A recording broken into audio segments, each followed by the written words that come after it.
Hello friends, तो next class में चलते हैं। हमारा अध्याय 12वां चल रहा था। ये थोड़ा लंबा चैप्टर है, बड़ा चैप्टर है और हम इसको एक एक छोटे छोटे सेगमेंट में बांट कर रहे हैं ताकि आसानी से समझ में आ जाए।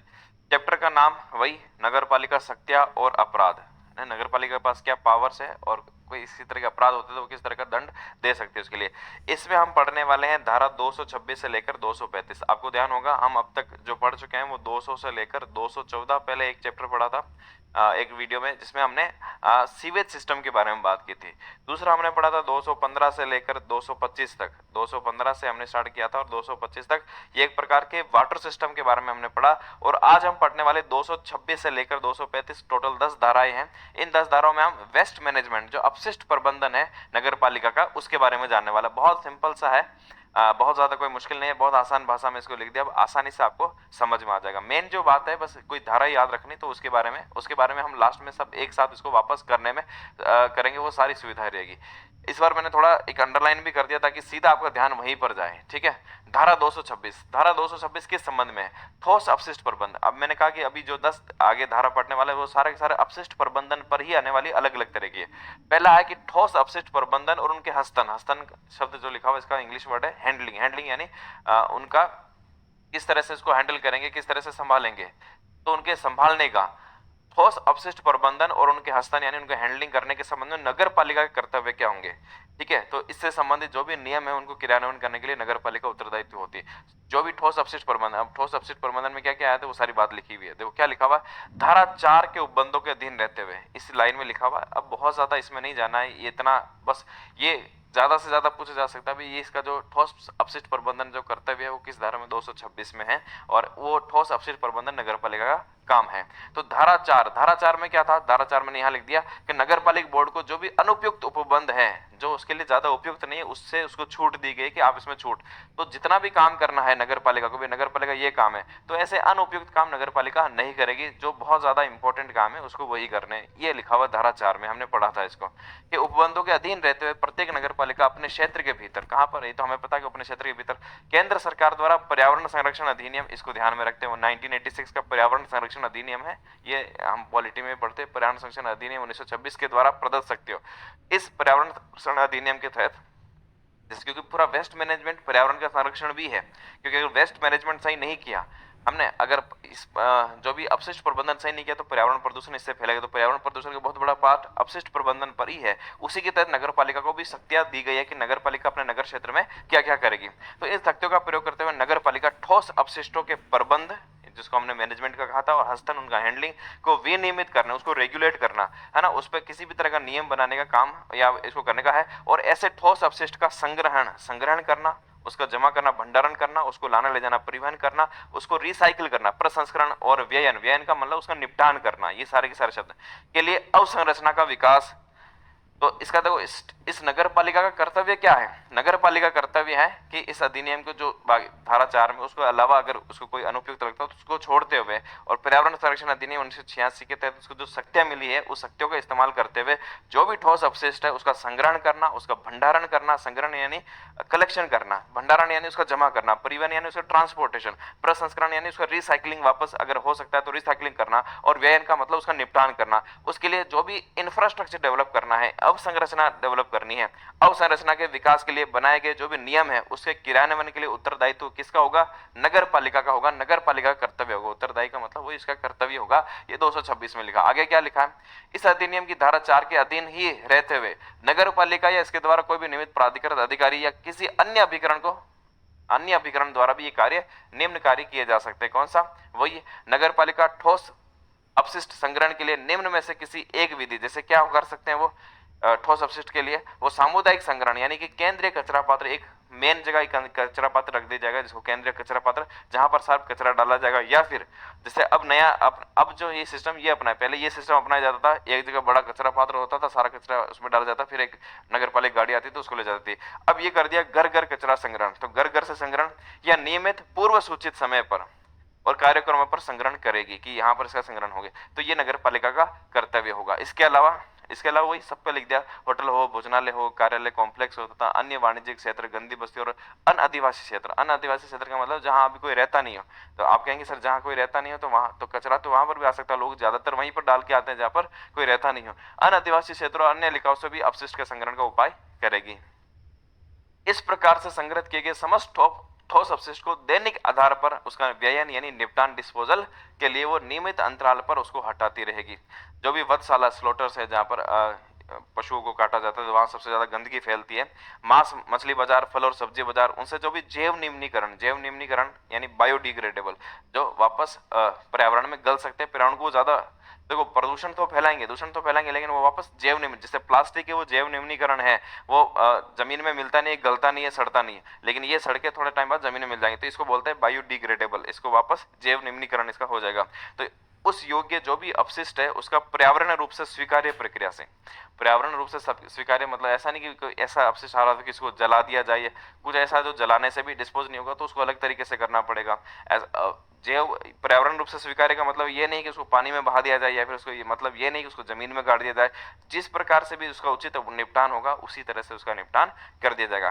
कुछ को जमीन में गाड़ने योग्य तो उसको जमीन में गाड़ दिया जाएगा, जो जलाने योग्य उसको जला दिया जाएगा, या फिर इस तरह की प्रक्रिया में भी इसको अलग अलग प्रक्रिया में किया जा सकता है। तो इस तरह की व्यवस्था करना इसका दायित्व होगा, ये कर्तव्य होगा नगर पालिका का। धारा 227 में क्या है, जो भी ठोस अपशिष्ट का प्रबंधन हस्तन होता है, मैनेजमेंट और इसका जो हैंडलिंग किया जा रहा है, तो उसके लिए बिल बनाने और प्रभार का संग्रहण, प्रभार का मतलब इस पर चार्ज भी लगाया जाएगा, इसके लिए पैसा भी वसूला जाएगा, उसका संग्रहण का सौंपा जाना, किसी एजेंसी को सौंपा जाना। इसमें जो मेन बात हो रही है कि वो खुद भी कर सकती है या फिर किसी एजेंसी को सौंप सकती है, ये शक्तियां होगी, और ये लिखा हुआ है धारा 227 में। निर्धारित दर से प्रभार, ठोस अपशिष्ट के प्रबंधन और हस्तन के प्रयोजन के लिए और ऐसे ठोस अपशिष्ट के संग्रहण, वही बात लिखी हुई है, उसका संग्रहण, उसका भंडारण, उसका पृथक्करण अलग अलग करना, परिवहन, प्रसंस्करण, वहन के लिए, अवसंरचना आदि के विकास के लिए नगर पालिका, अब पहले तो हुआ कि ऐसा काम करेगी, दूसरा काम करेगी, ऐसा काम करने के लिए वो समय समय पर निर्धारित दर से प्रभार लगा सकती है, लोगों पर चार्ज लगा सकती है, फीस उसके लिए हो सकता है ना, उसके लिए प्रभार ज्यादा शब्द सही है, ज्यादा चार्ज लगाया जाता है उसमें, जिसमें यथासाध्य इनके विकास के, इसके साथ ही इसके लिए यथासाध्य जितना संभव हो सके इनके विकास के मध्य होने वाले खर्च, ऋण सेवा किसी प्रकार का हो, संयंत्र यानी कोई मशीन लगाए, और मशीन का अवसयन का मतलब है मशीन जब लाएंगे तो धीरे धीरे वो डैमेज भी होगी तो उसका भी खर्चा, और अन्य प्रभार भी हो तो उनको खर्च को भी शामिल करते हुए वो उद्ग्रहित कर सकेगी, यानी कर के रूप में इसको, चार्ज के रूप में इसको, उद्ग्रहित का मतलब लेना, संग्रहण करना, तो इस तरह से ले सकती है, या फिर ये काम किसी और भी एजेंसी को वो सौंप सकती है, ये लिखा हुआ है। तो अपशिष्ट का प्रबंधन करना, उसका हस्तांतरण करना, उसके लिए वो बिल बना सकती है और उसमें प्रभार वो सौंप सकती है, और उस प्रभार में उसके जो विकास के लिए जो खर्च आता है वो भी उसमें शामिल है। इस हेतु मुख्य नगर पालिका अधिकारी नगर पालिका के पूर्व अनुमोदन से, ठीक है, नगर पालिका के पूर्व, ज्यादा सामान्य कार्य वो सबके नगर पालिका के अनुमोदन से ही करता है। ऐसा किसी भी प्रकार का कार्य और बिल बनाने और उपरोक्त प्रभार के संग्रहण का काम जो है वो तत्समय प्रवर्त किसी विधि के अधीन है ना। अगर विधि के अधीन का मतलब है, अगर अभी तो इसमें ये लिखा हुआ है कि वो इसको दे सकता है, किसी भी अभिकरण को सौंप सकेगा, लेकिन तत्समय प्रवर्त का मतलब उस समय, अगर उस समय कानून बनाकर ये कह दिया गया कि अब ये काम सिर्फ नगर पालिका ही करेगी, कोई एजेंसी नहीं करेगी, तब नहीं दे सकती है। लेकिन ये लिखा हुआ है कि अभी ये दे सकती है, लेकिन इस विधि के अधीन रहते हुए, इस तत्समय प्रवर्त विधि का मतलब उस समय अगर कोई कानून बनाकर कोई चेंज कर दिया गया कि अब ये नगर पालिका के पास भी नहीं रहेगा और कोई एजेंसी को भी नहीं सौंप सकता, तो फिर तो वो बात ही चली गई। तो इसमें इसलिए यहाँ पर हर जगह ये लिखा जाता है कि आप जो भी काम करेंगे उस समय अगर कोई कानून बनाते हैं, बनाकर उसमें चेंज किया जाता है, तो उसके अधीन रहते हुए वो किसी भी एजेंसी, अभिकरण का मतलब किसी भी एजेंसी को ये काम भी दे सकता है। सामान्यतः नगर पालिका ऐसा करती है। जैसे मान लो कि अपना लाइट का बिल आ रहा, तो अब वो सरकार ने किसी और को दे दिया, वो सारा काम कर रही है। पानी का बिल आ रहा है तो पानी का बिल का काम किसी और ठेके पे दे दिया, वो कंपनी उस काम को कर रही है, इसी तरीके से, ठीक है। धारा 228 में लिखिए, इसको आप याद रख सकते हैं। धारा 228 कहते हैं कि जो भी ठोस अपशिष्ट है, अब ठोस अपशिष्ट वो नगर पालिका की संपत्ति होगा।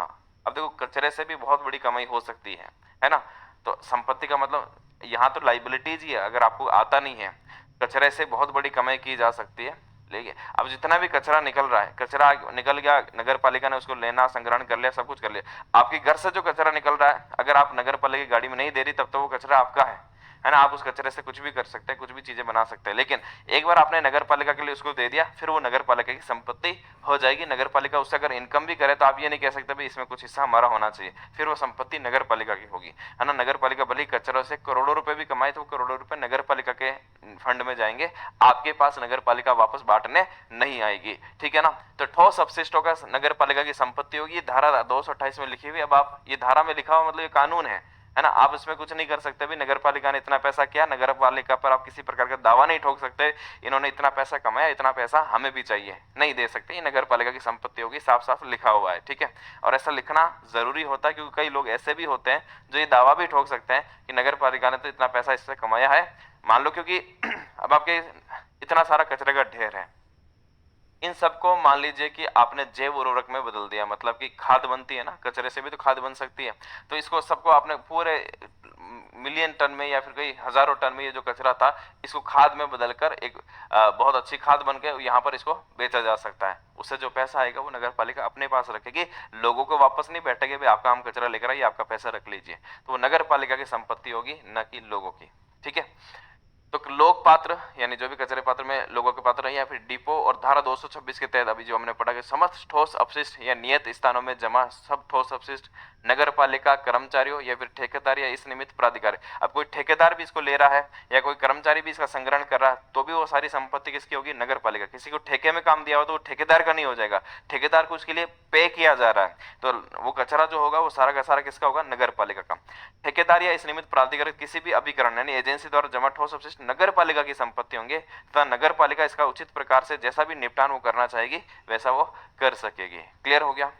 धारा 229 करती है कि ठोस अपशिष्टों के व्ययन यानी उसका जो हम व्ययन डिस्पोजल करेंगे, निपटान करेंगे, और अंतिम व्ययन लास्ट अंतिम निपटान कैसे होगा उसके लिए स्थान नियत करना, ये 229 में लिखा है। किस स्थान करेंगे, हर जगह नहीं कर सकते ना, है ना, कई जगह तो इस पर कितना विवाद होता है भी कहाँ पर, क्योंकि वहां लोगों का जीना दूभर हो जाता है, कई जगह जहां पर इस तरह का किया जाता है वहां अलग ही तरह, तो कौन सा स्थान नियत करेगा, उसके बाद कौन सा स्थान होगा और किस जगह पर नहीं कर सकते, दोनों ही बातें इस पर लिखी हुई है। तो नगर पालिका स्वयं या किसी अन्य अभिकरण के माध्यम से ठोस अपशिष्टों को अपनी सीमा के भीतर या बाहर, अपनी सीमा के भीतर भी कर सकती है और अपनी सीमा के बाहर मतलब कोई ऐसी जगह पर, नगर से बाहर जाकर ऐसी जगह पर जहां कोई आबादी नहीं रहती हो, है ना, वहां पर इसका निपटान कर सकती है। तो अपनी सीमा के भीतर भी अपने बाहर भी ऐसे स्थानीय स्थानों पर या ऐसी रीति सी जैसे कि वो किस रीति से, तो जैसे वो उपयुक्त समझे उसका व्ययन, उसका डिस्पोजल, उसका निपटान कर सकेगी। यदि किसी स्थान का उपयोग इस अधिनियम के प्रारंभ से पूर्व इस प्रयोजन के लिए नहीं किया जा रहा हो तो अब भी इसका उपयोग ऐसे कार्य के लिए निम्न परिस्थितियों को छोड़कर नहीं किया जाएगा। सामान्यतः नहीं किया जाएगा, कुछ परिस्थितियों में, कौन सी परिस्थितियों में, विकास योजना और भू उपयोग नियंत्रण संबंधी किसी राज्य विधि के अनुरूप हो। अगर राज्य ने इस तरह का बनाया हुआ कि ये वाली उसका जो डेवलपमेंट प्लान था, विकास योजना डेवलपमेंट प्लान के तहत एक जगह फिक्स कर दी कि इस जगह, पहले तो नहीं था लेकिन अब इस जगह इसका डिस्पोजल किया जा सकता था, वो जगह की जा सकती है, बाकी दूसरा, ऐसा किसी विधि के अभाव में कोई कानून नहीं था तो राज्य सरकार का अनुमोदन प्राप्त नहीं हो जाए, अगर प्राप्त हो जाए उसके बाद राज्य सरकार का अनुमोदन प्राप्त हो जाए उसके बाद ऐसी जगह पर हो सकता है, लेकिन जब तक नहीं हो जाए तब तक ऐसा नहीं करेंगे। ठोस अपशिष्ट का अंतिम रूप से व्ययन ऐसे किसी भी रीति से नहीं किया जाएगा, जो हमने लिखा ना, तो इसमें कहा नहीं किया जाएगा वो भी ज्यादा लिखा हुआ है। ठोस अपशिष्ट का अंतिम रूप से व्ययन, उसका डिस्पोजल ऐसे किसी भी रीति से नहीं किया जाएगा जिसे राज्य सरकार अनुज्ञात यानी कि अलाउ करना ठीक नहीं समझे, उस रीति से नहीं उसका निपटान नहीं किया जा सकता, यानी राज्य सरकार तय करेगी उसका निपटान कैसे करना है। 230 बात करती है परिसर के स्वामियों और अधिभोगियों का ठोस अपशिष्ट के उत्पन्न होने के स्रोत पर ही भंडारण करने का कर्तव्य। अब ये तो नगर पालिका कर्तव्य होगा कि वो संग्रहण करेगी, भंडारण करेगी, उसका परिवहन, उसका प्रसंस्करण, ये सब कुछ, लेकिन ऐसा नहीं होगा। इसमें यहां पर ये लिखा हुआ है कि जो भी कचरा उत्पन्न हो रहा है, कोई भी स्वामी है, अधिभोगी है, पहले आप उसे अपने स्तर पर ही संग्रहण करेंगे। देखो यहाँ पर हम अपने स्तर पर ही संग्रहण करेंगे, उसका अपने स्तर पर ही भंडारण करने का स्रोत बनाएंगे, उत्पन्न होने के स्रोत पर ही उसका भंडारण किया जाएगा। ठीक है, तो इसमें 2-3 बातें लिखी हुई है कि वो किस तरह से करेंगे वो भी लिखा हुआ है। नगर पालिका क्षेत्र में समस्त भूमि और भवनों के स्वामी और अधिभोगी का कर्तव्य होगा कि वो नियमित रूप से सफाई करे, अपने परिसर भवनों की नियमित सफाई करवाए, कचरा पात्र को अच्छी दशा में व्यवस्थित करे, ये सुनिश्चित करे कि विभिन्न प्रकार के कचरे अलग अलग हो, मिले नहीं। जैसे बीच में तो ये चला भी था लेकिन लोग ज्यादा ध्यान नहीं देते हैं कि गीला कचरा अलग, सूखा कचरा अलग, ठोस अलग, जैव निम्नीकरण अलग, है ना, बायोडिग्रेडेबल अलग और नॉन डिग्रेडेबल अलग हो जाएगा। ये सुनिश्चित करे कि विभिन्न प्रकार के अपशिष्ट आपस में मिले नहीं, जैसे कि जैव निम्नीकरण। अब जो जैव निम्नीकरण होगा तो उसके लिए निपटान आसान होता है, और जो जैव निम्नीकरण नहीं है उसका निपटान मुश्किल होता है। तो जैव निम्नीकरण और गैर निम्नीकरण अपशिष्ट को अलग रखें। घरेलू परिसंकट में जो ऐसे जो थोड़े संकट उत्पन्न कर सकते हैं, मतलब इस तरह के जो हानिकारक धातु से बने हुए होते हैं जो लोगों सामान्य को नुकसान पहुंचा सकते हैं, उनका अलग वो करें। पर्याप्त कचरा पात्र उपलब्ध करवाए और उन्हें अच्छी दशा में व्यवस्थित करें। व्यावसायिक कूड़े, गृहोत्पादक पदार्थ जो किसी भी तरह का हो सकता है, जो गंदा मल टाइप का भी हो सकता है, मृत जानवरों के शव या अन्य घृणित पदार्थ को ऐसे स्थानों पर जमा करें। हम यही तो बात करें कि उसका भंडारण करने का कर्तव्य उसका है, तो ऐसे स्थानों पर जमा करें जहां की मुख्य नगर पालिका अधिकारी नोटिस के द्वारा विनिर्दिष्ट करें कि आपको यहाँ पर, अगर जैसे कोई बड़ी बिल्डिंग्स है तो वहां पर उनको बताया जाए भी अब किस तरह से करना है। ये सामान्यतः ये उन लोगों का ही कर्तव्य होता है जहां पर ये बिल्डिंग्स, ऐसे ही नहीं फेंका जा सकता। ऐसे फेंकने पर आगे लिखा हुआ कि आपको दंड भी दिया जा सकता है, आगे ये धारा आ रही है। इसके अलावा जो भी सहकारी आवासन हाउसिंग सोसाइटीज है, कोई भी अपार्टमेंट बनने में उनके स्वामी का संगम यानी एसोसिएशन है, उनका क्या कर्तव्य है। तो पहले तो सामान्य जो अलग अलग स्वामी परिसर है उसके स्वामी और अधिभोगी तो उनका बात होगी, प्लस कोई बड़े अपार्टमेंट और सोसाइटी है उनका कर्तव्य भी लिखा हुआ। उनका कर्तव्य सिंपल सी पूरे लाइन का एक ही सार है कि उनको भी कचरा संग्रहण के लिए कचरा पात्र और उसके कचरे के निस्तारण के लिए थैलियां यहाँ पर उपलब्ध करवाना। ठीक है, तो बाकी सारी वही बात लिखी हुई है। क्या लिखा हुआ है, सहकारी आवासन सोसाइटी यानी कोऑपरेटिव सोसाइटी जो भी हाउसिंग सोसाइटी है वो, अपार्टमेंट स्वामी संगम, संगम का मतलब एसोसिएशन, उनका जो संगम है संघ है जो बना हुआ है, निवासियों और गैर आवासीय भवन, गैर आवास का मतलब जो रेजिडेंशियल नहीं है, कमर्शियल बिल्डिंग हो सकती है कुछ अलग सी, वहां पर विद्यालय में, वाणिज्यिक भवनों, औद्योगिक भवनों, भंडारण भवनों जो भी वेयर हाउसेज हैं के प्रबंधन का ये मैनेजमेंट, उनके मैनेजमेंट का ये कर्तव्य होगा कि वे अपशिष्टों, पुनः प्रसंस्करणीय अपशिष्टों के अलावा जिसको रिसाइकिल किया जा सकता है उनके अलावा परिसंकट में अपशिष्टों और जैव चिकित्सा अपशिष्टों के अस्थायी भंडारण के लिए तथा पश्चातवर्ती संग्रहण के लिए, एक तो उनका भंडारण हो सके उनके लिए पर्याप्त वो कचरा पात्र या ऐसे समुचित आकार के निस्तारण थैलियां उपलब्ध करवाए। ये इस मैनेजमेंट का दायित्व कि या तो वो कचरा पात्र उपलब्ध करवाए, ठीक है, जो भी यहाँ पर पुनः प्रसंस्करण नहीं किया जा सकता है उनको कचरा पात्र उपलब्ध करवाए, या उनके निस्तारण की जो भी बड़ी थैली आती है वो उपलब्ध करवाना उनका यहाँ पर यह कर्तव्य होगा। कैसे, जैसा कि नगर पालिका द्वारा विनिर्दिष्ट किया जाए। धारा 232, धारा 232 कुछ मामलों में निषेध का बताती है कि भाई मना करते हुए क्या नहीं करना है। तो नगर पालिका क्षेत्र में कोई भी व्यक्ति और किसी भूमि या भवन का स्वामी या अधिभोगी क्या करेगा, सार्वजनिक स्थान पर ठोस अपशिष्ट को नहीं फैलाएगा या जमा नहीं करेगा। सार्वजनिक स्थानों पर कचरा न तो फैलाएगा न फैलाने देगा, है ना। मृत जानवरों के शव या उसके किसी भी भाग को ऐसे स्थान पर वो जमा नहीं करेगा, ऐसे ही नहीं फेंकेगा, और ऐसे प्रयोजन के लिए उपलब्ध या नियत नहीं किया हो गया हो ऐसे स्थान पर वो उसको नहीं फेंक सकता है। ये एक तरह से उनका कर्तव्य भी और मना भी किया गया, बाध्य है, मना किया हुआ है। ठीक है, उसके लिए दंड क्या हो सकता है, आगे दंड का भी लिखा हुआ है। मार्गों को गंदा करने और कोई ठोस अपशिष्ट जमा करने या फेंकने के लिए दंड, सीधा सा बात लिखी हुई कि उस पर जुर्माना लगाया जा सकता है 500 रुपए का। हम कहते हैं ना ऐसे, अगर जुर्माना रोज गाड़ी आती है अगर आप ऐसे फेंकते हैं तो इस पर जुर्माना लगाया जा सकता है। तो उस पर आपको सीधा यहाँ पर जो याद रखने वाली बात है वो ये है, इस एक तो ये धारा भी याद रख लेना, धारा 233, प्लस ये भी याद रखना कितने रुपए का दंड लगाया जा सकता है। तो अधिकतम, इससे कम भी हो सकता है पर अधिकतम कितना, 500 रुपए का दंड लगा सकती है नगर पालिका। तो इस अधिनियम की किसी धारा का उल्लंघन करते हुए यदि कोई व्यक्ति किसी मार्ग या सार्वजनिक मार्ग पर कोई ठोस अपशिष्ट या भवन का कूड़ा करकट जमा करता है या फेंकता है या फिकवाता है, या अपने परिसर से किसी गंदगी वाले पदार्थ का प्रवाह अनुज्ञात यानी अलाउ करता है कि वो बाहर जा रही है, ऐसे कचरा फैला रहा है, गंदगी फैला रहा है, कोई ऐसा पानी फैला रहा है गंदा पानी, तो नगर पालिका द्वारा प्राधिकृत अधिकारी ऐसे व्यक्ति पर अधिकतम 500 रुपए तक का जुर्माना पेनल्टी के रूप में लगाकर उसे दंडित कर सकता है। तो हमें बस ये याद रखना है, मना करें यहाँ पर दंड कितना है, अगर ऐसा करता है तो 500 रुपए का जुर्माना लगा सकता है। ये इंपॉर्टेंट बात यहाँ से आपको याद रखनी है। अब यहाँ पर दो परिभाषा है जैव चिकित्सा अपशिष्ट, वैसे परिभाषा नहीं है कि जैव चिकित्सा परिशिष्ट, इसको नियमित करने का काम नगर पालिका का है, और परिसंकट में अपशिष्ट ये दोनों लिखे हुए पर्यावरण अधिनियम 1986 में इनकी परिभाषा लिखी हुई है। ये पर्यावरण अधिनियम ये क्या होता है, जैव चिकित्सा अपशिष्ट, और परिसंकट में अपशिष्ट क्या होता है, ये दोनों इसकी परिभाषा में लिखा हुआ है। तो जैव चिकित्सा या जैव चिकित्सा अपशिष्ट मतलब अधिकांश जो हॉस्पिटल से निकलते हैं, है ना, वो जैसे कोई शरीर के अंग भी हो सकते हैं, वो भी, इसके अलावा जो डिस्पोजल जैसे इंजेक्शन है, सीरींज है, ब्लड है, या किसी भी तरह का, वो सब जैव चिकित्सा अपशिष्ट में ही आता है। हॉस्पिटल से जिस तरह का भी कचरा निकलता है वो सब जैव चिकित्सा अपशिष्ट में ही माना जा सकता है। ठीक ठीक है ना। तो नगर पालिका स्वयं या अन्य कोई प्राधिकृत किसी अन्य एजेंसी, अन्य अभिकरण के माध्यम से केंद्र सरकार का जो पर्यावरण अधिनियम 1986 के तहत जीव चिकित्सा अपशिष्ट, ये जो भी जीव चिकित्सा अपशिष्ट है उसके प्रबंध, उसका प्रबंधन कैसा और उसको हैंडलिंग कैसे करेगा, उस सीमा तक जहां तक ऐसे नियम या प्रावधान नगर पालिका पर लागू होते हैं। इसका मतलब है कि इस कानून में नगर पालिका को भी कुछ दायित्व दे रखे हैं, कुछ शक्तियां दे रखी है। उस शक्तियां जितना नगर पालिका पर लागू होता है उसको विनियमित करने का क्रियान्वयन, उसको विनियमित करने के लिए उसको क्रियान्वयन करवाएगा, यानी ये दायित्व किसका है, ये नगर पालिका का दायित्व है। तो जीव चिकित्सा अपशिष्ट के बारे में लिखा सेम यही बात परिसंकट में अपशिष्ट। अब परिसंकट में अपशिष्ट में ऐसा कुछ भी अपशिष्ट हो सकते हैं जो लोगों के लिए घातक हो सकते हैं, लोगों को नुकसान पहुंचा सकते हैं, उन सब अपशिष्ट, ये भी बात इसी में लिखा हुआ है। सेम बात लिखी हुई है कि पर्यावरण अधिनियम में, तो उसको विनियमित करने का, ये जो परिसंकट में अपशिष्ट है उसको विनियमित करने के लिए, उसको रेगुलेट करने के लिए, उसके लिए नियम बनाने के लिए उसको क्रियान्वयन भी कौन करेगा, नगर पालिका करेगी। तो 234 और 235 भी इंपॉर्टेंट। 235 तो हमने पहले भी जब हम फर्स्ट चैप्टर में परिभाषा लिख रहे थे तब भी धारा 235 परिसंकट में अपशिष्ट के बारे में पढ़ा था। तो ये थोड़ा सा इसके बारे में दोनों, इनका उल्लेख कहाँ पर है ये याद रख लेना धारा के बारे में, ठीक है। तो आज इस क्लास में इतना ही। एक बार वापस रिवाइज कर लेते हैं कि क्या क्या हमने अभी तक पढ़ा है।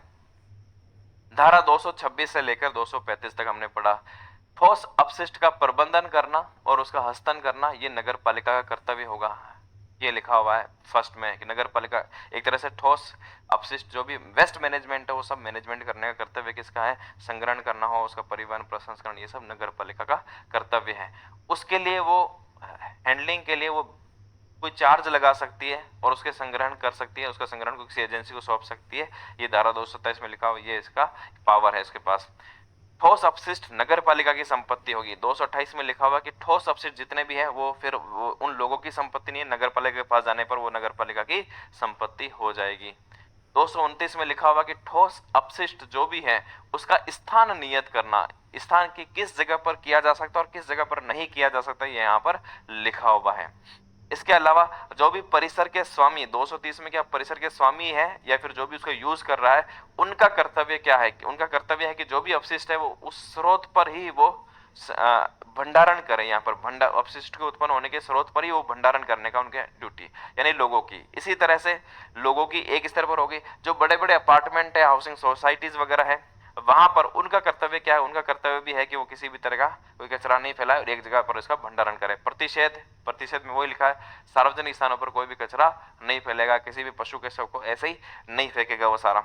मार्गों को गंदा करने और कोई ठोस अपशिष्ट जमा करने या फेंकने के लिए दंड, दंड हमने पढ़ा था, अधिकतम कितना रुपया हो सकता है, 500 रुपए का दंड हो सकता है। और लास्ट में धारा 234 और धारा 235 दोनों याद रख लेना। 234 जीव चिकित्सा अपशिष्ट, उसके लिए उसको रेगुलेट करना, उसको विनियमित करना, नगर पालिका को उस अधिनियम पर्यावरण संरक्षण अधिनियम 1986 के तहत नगर पालिका को शक्ति दी हुई है।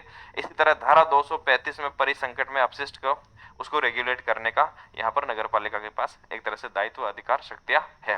तो ये थी हमारी धारा 226 से लेकर 35 तक हमने पढ़ा था।